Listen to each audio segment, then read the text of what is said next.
semua kesadaran dia yang tadinya murni dia bisa berpikir sehat, sepertinya sebagian pikiran sehat itu hilang.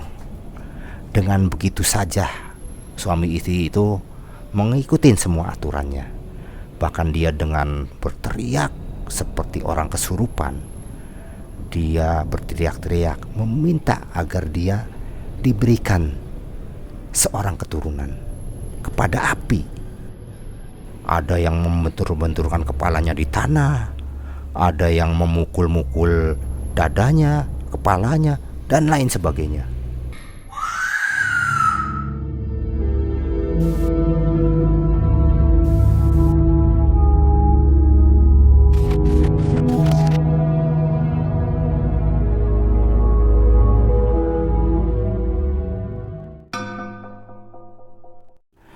Sebut saja namanya Yanto.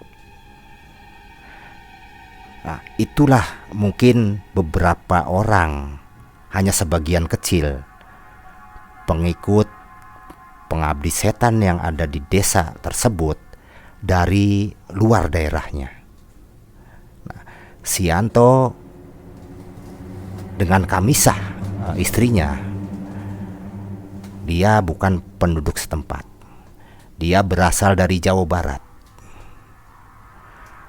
Maksud hati Pak Yanto ini baik awalnya. Pak Yanto dengan Kamisah sudah menikah hampir 12 tahun. Dia tidak dikaruniai anak. Dia sudah berikhtiar ke sana kemari, ke dokter sudah. Dia meminum obat-obatan yang dianjurkan oleh dokter maupun dari herbal dia sudah lakukan.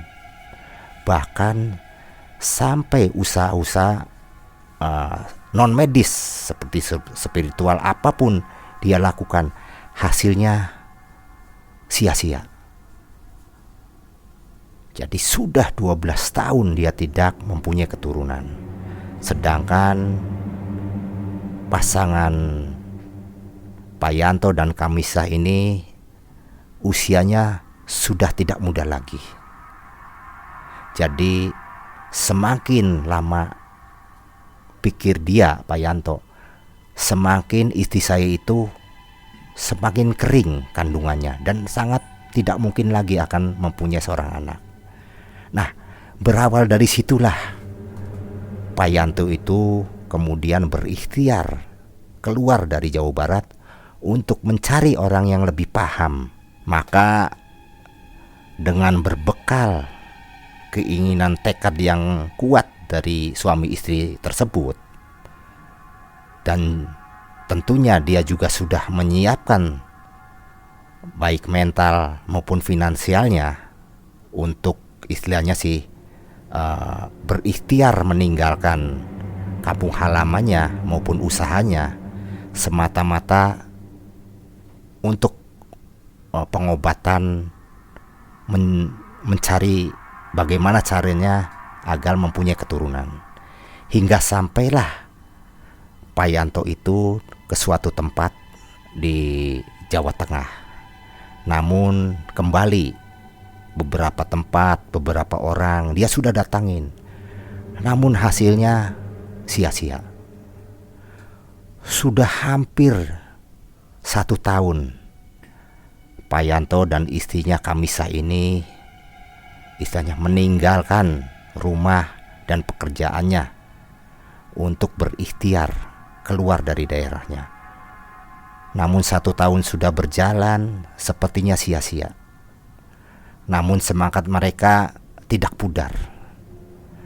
Dengan finansial yang semakin menipis, karena kebutuhan sehari-hari mereka juga harus makan, harus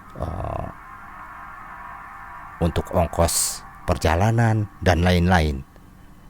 Nah, sampailah Pak Yanto itu ke suatu tempat di mana Pak Yanto dan istrinya itu sepertinya tersesat dan dia tidak tahu jalan. karena mereka tekadnya kuat, akhirnya apapun yang dia lalui, mereka berdua selalu setia.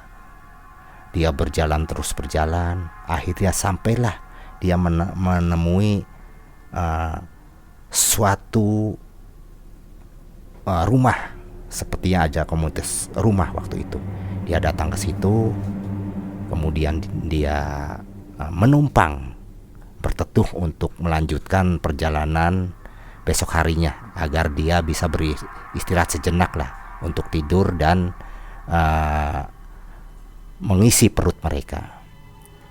Nah, dari situlah akhirnya ya maklum yang namanya perempuan, Ibu Kamisa itu orang yang cukup supel hingga dia bisa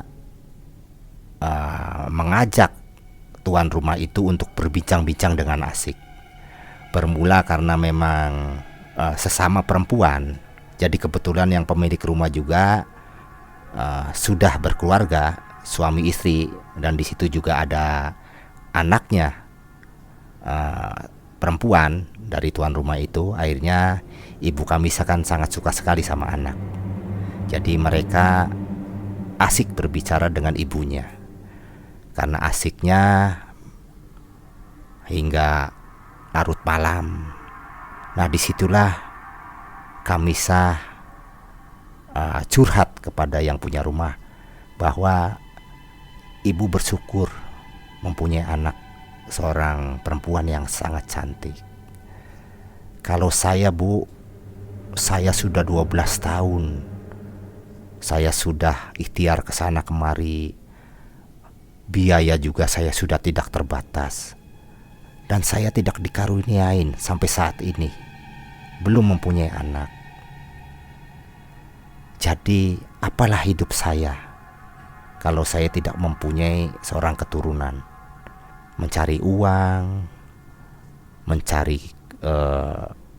kemuliaan di dunia, buat apa kalau memang tidak bisa diturunkan kepada anak-anak? Toh nggak dibawa mati, kata Ibu Kamisa. Nah, dan kebetulan dia juga curhat kedatangan dia ke Jawa Tengah itu untuk berikhtiar.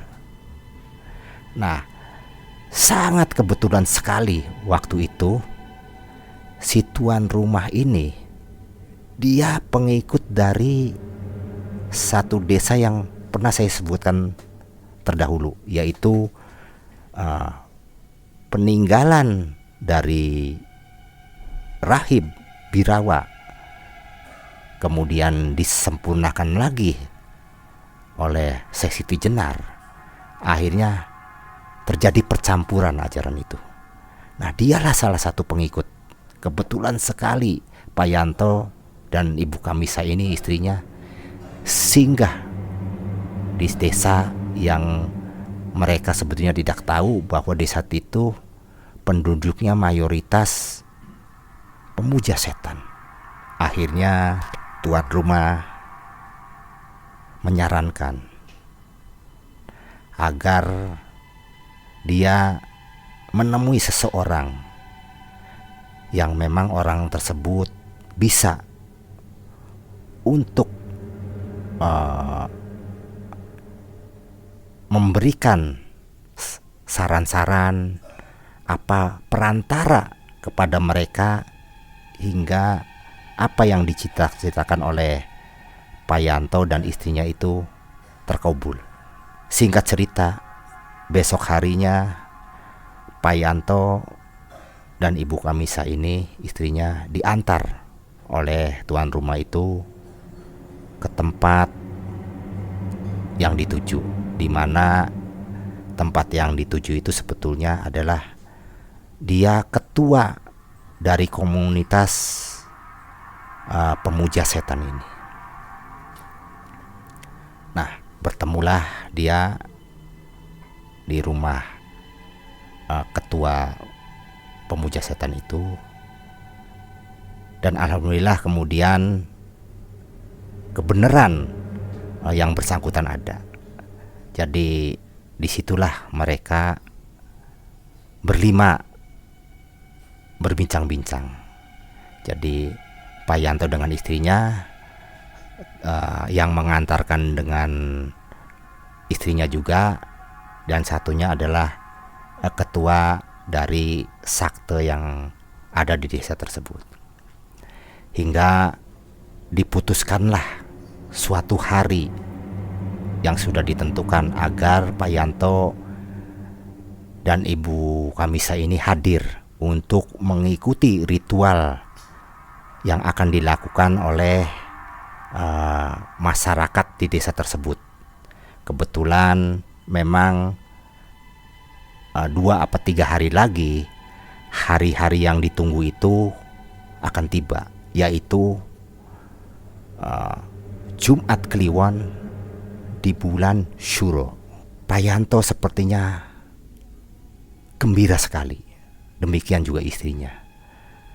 Merasa dalam dirinya bersyukur sudah menemukan orang yang tepat. Apalagi dalam benak dia ini adalah jodoh, di mana dia datang ke tempat tersebut. Dia tidak tahu tujuan, kemudian diantarkan oleh seseorang kepada yang orang yang akan mengusahakan ikhtiari dia, dan kebetulan bulan Syuro Jumat Kliwonnya tidak jauh dari hari-hari yang mereka tunggu. Itu pikir Pak Yanto.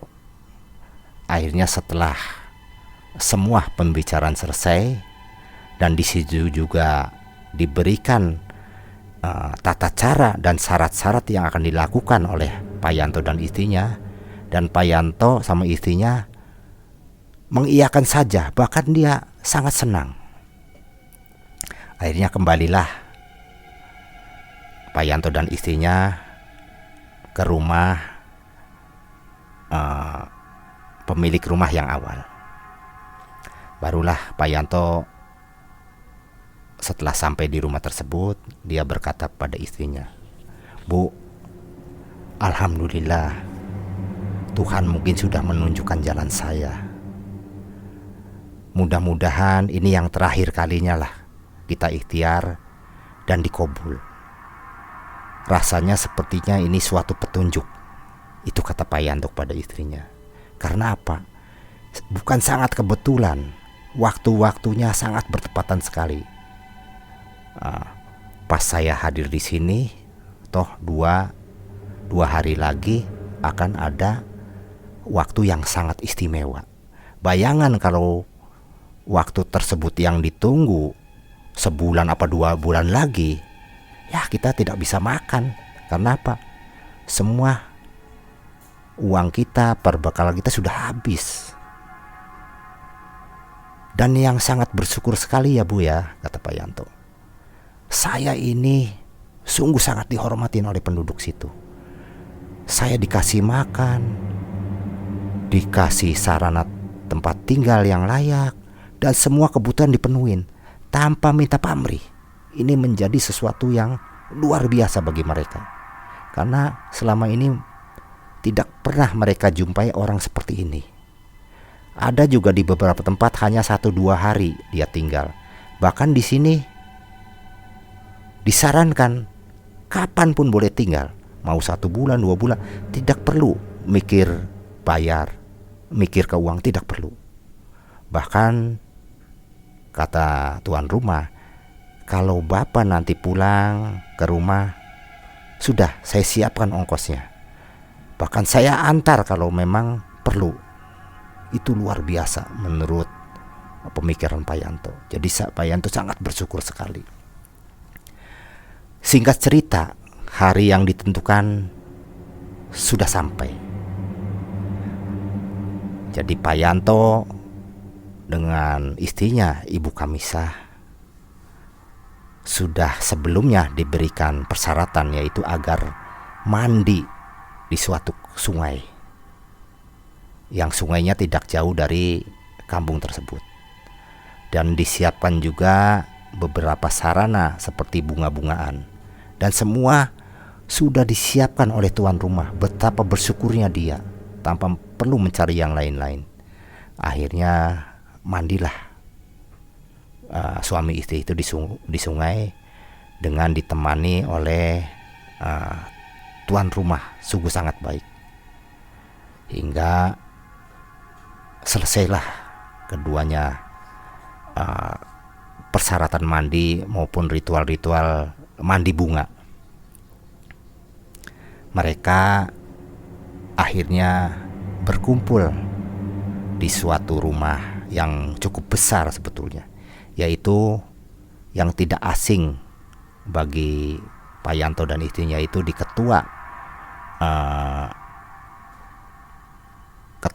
ritual di kampung tersebut.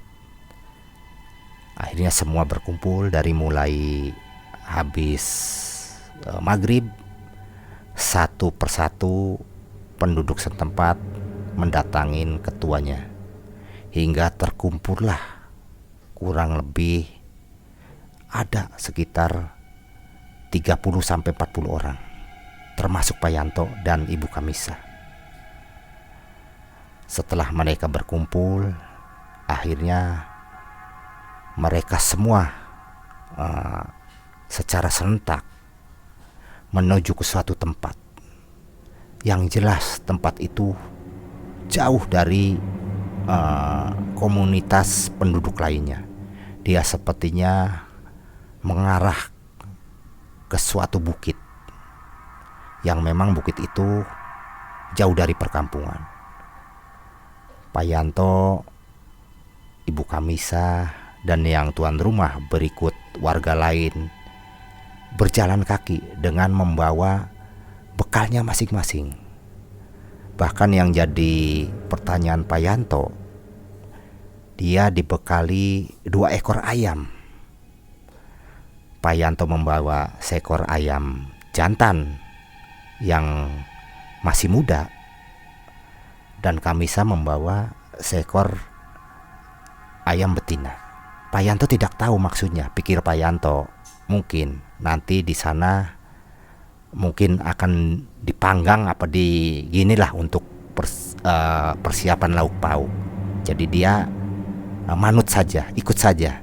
Nah, dibawalah semua perbekalan masing-masing. Jadi waktu itu Ibu Kamisa menyerahkan ayamnya kepada Pak Yanto, namun dilarang oleh ketua waktu itu. Tidak boleh, semua hewan harus dibawa oleh pribadi masing-masing, tidak boleh dititipkan, tidak boleh dibantu. Jadi terpaksa, itu sebagai persyaratan katanya. Jadi terpaksalah Ibu Kamisa menenteng seekor ayam perempuan, dan yang lainnya juga seperti itu. Kurang lebih perjalanan dari desa tersebut menuju ke suatu bukit yang terpencil itu memakan waktu hampir 2 jam. Mereka membawa obor, ada yang membawa senter, dan penerangan yang lainnya yang bisa untuk menerangi dalam perjalanan. Sebagian membawa kayu-kayu yang sudah disiapkan, dan juga ada yang membawa sebuah alat seperti gotrok lah.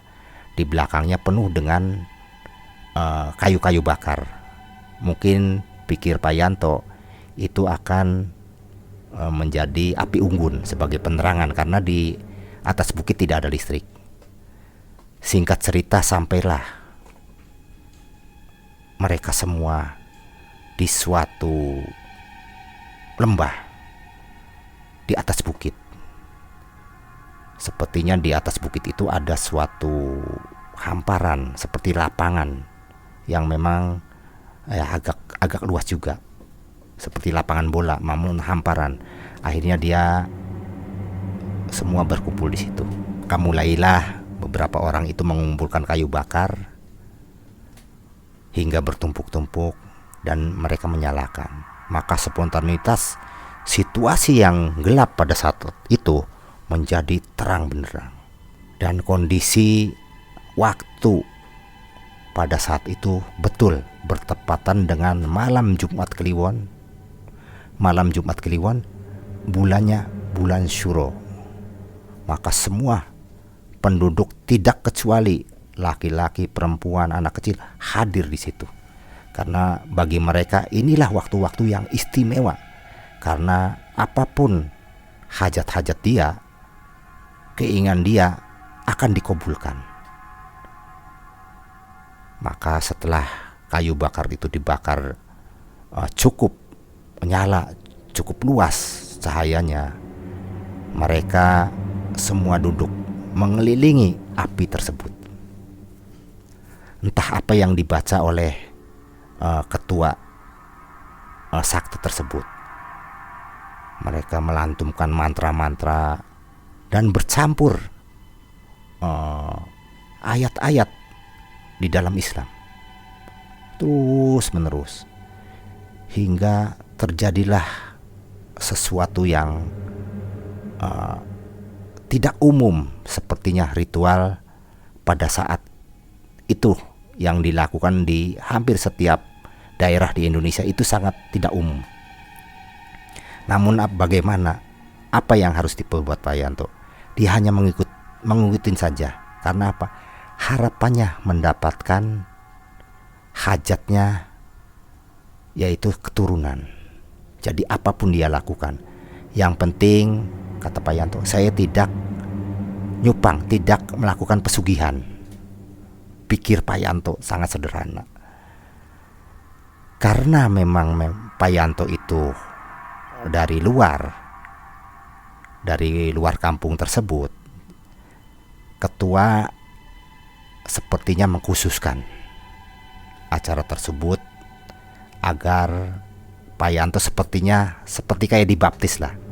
Jadi setelah beberapa pujian, orang mengelilingi api terus, kemudian memanggil ketua itu memanggil Pak Yanto dan Ibu Kamisa agar mendekatin dia. Setelah keduanya mendekat, Pak Yanto hanya memandang dan memandang. Dia hanya mengikutin sajalah, yang penting semua keinginannya tercapai. Nah, disitulah baru Pak Yanto dibimbing oleh ketua tersebut.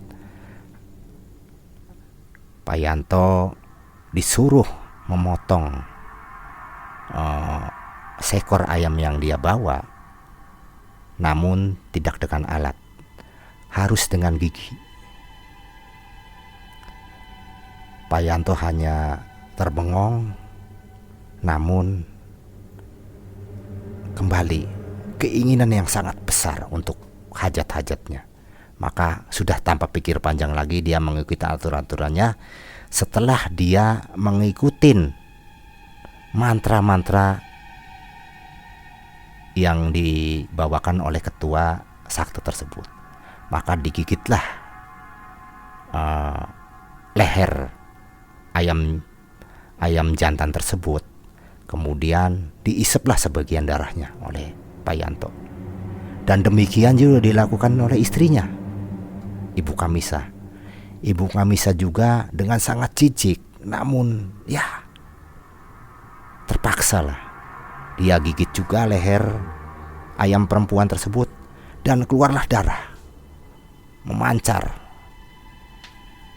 Maka mulut Ibu Kamisa membuka hingga darah itu memasuki tenggorokan. Hampir muntah kondisi waktu itu keduanya. Namun mereka kuatkan rasa muntah itu dengan keinginan mempunyai anak yang menggebu-gebu. Maka ditelanlah darah 2 ekor binatang tersebut, dan sisanya mereka melumurkan darah itu ke seluruh muka dan tubuhnya. Setelah semua selesai, dan itu juga dilakukan oleh seluruh pengikut waktu itu, namun bedanya Pak Yanto di depan, di samping ketua sakti tersebut. Semua melakukan seperti itu. Hampir situasi itu sepertinya bau amis di mana-mana. Darah bertebaran di sekeliling api unggun tersebut. Bahkan orang-orang sekitarnya terlihat memerah semua, yaitu karena olesan darah di sekujur tubuh. Nah, setelah semuanya selesai mengolesin tubuhnya dengan darah dan meminum sebagian darahnya.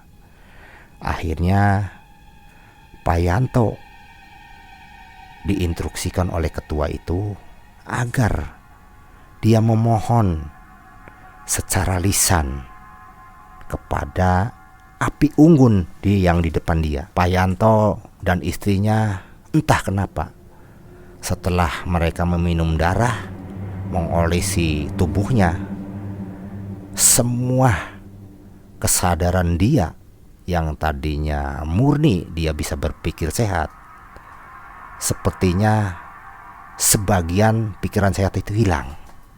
Dengan begitu saja suami istri itu mengikuti semua aturannya.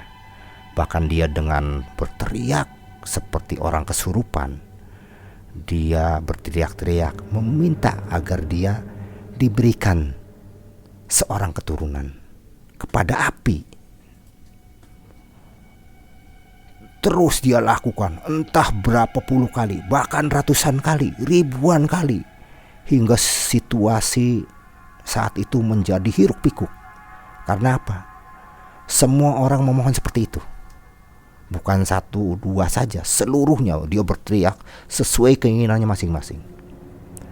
Nah, setelah itu secara tiba-tiba api yang demikian menyala pada saat mereka berkumpul tiba-tiba menjadi besar sekali nyalanya, luar biasa. Padahal tidak ada lagi kayu apapun bahan-bahan lainnya untuk dibakar. Dia membesar. Dari membesar terjadilah letupan-letupan. Nah, terbentuklah sosok seperti api juga. Yang awalnya api itu hanya mengerucut, hanya bentuknya seperti bergoyang-goyang, lama-lama terbentuk menjadi sosok bentuk-bentuk tertentu. Dia muncul seperti kepala, kemudian keluar tanduk, seperti badan, kemudian muncullah kedua tangan, kakinya, hingga semua teriakan pengikut pemuja setan waktu itu semakin tidak terkendali. Mereka berteriak-teriak, bergerak ke sana kemari, bergoyang-goyang, bahkan ada yang sampai berguling-guling. Semakin orang berteriak, semakin histeris. Sosok api itu semakin padat, semakin menunjukkan sosok sesungguhnya. Nah, muncullah seperti makhluk sosok api yang tinggi besar. Hiruk pikuk suara doa, mantra, dan segalanya muncul di situ. Hingga sosok itu perlahan-lahan meledak. Sosok api itu, apinya terpecah. Dia melempar kemana-mana, memasukin tubuh satu, tubuh dua, dan tubuh yang lainnya. Di mana mereka memasuki tubuh tersebut, maka orang itu semakin menggila, semakin di luar kesadaran.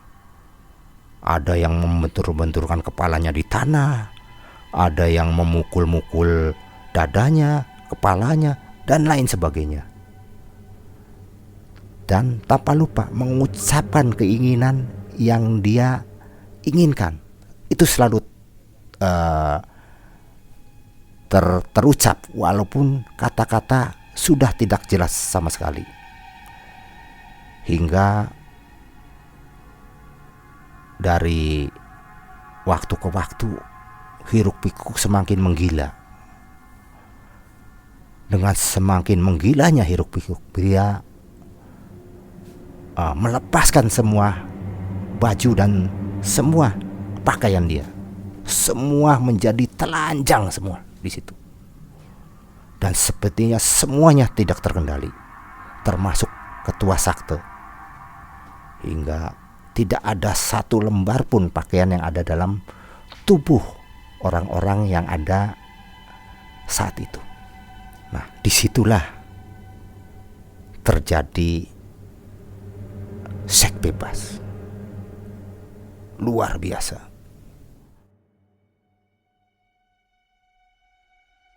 Ada yang kecil hanya diam, anak-anak kecil hanya melihat.